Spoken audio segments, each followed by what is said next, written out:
Para un socialdemócrata es más cómodo aliarse con un social liberal o con sectores marxistas. No, cómodo no es ninguno. El problema es que los marxistas viven para destruirte. Los liberales a veces son un poco más... entienden que nuestros objetivos sociales se parecen, aunque nuestra visión económica sea radicalmente distinta. Pero el problema de los marxistas es que están allí para sabotearte. No van a crecer si no destruyen a la socialdemocracia. Esto lo entendió claramente Pablo Iglesias desde que empezó a organizar su asunto en 2011, muchísimo antes de lanzarse de hacer el manifiesto de mover ficha y de, por supuesto, presentarse a las elecciones europeas. Fue en 2015. Entonces él empezó a armar esto entre 2011 y 2012.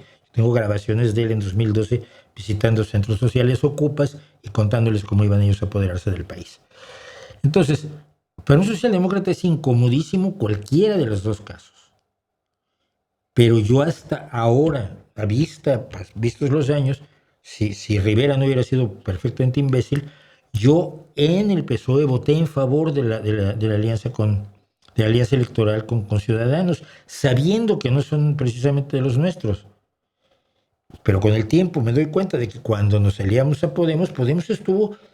Mi imagen siempre ha sido la de Pablo Iglesias y Garzón y Montero y toda esta gente que estaban en el gobierno por un pacto.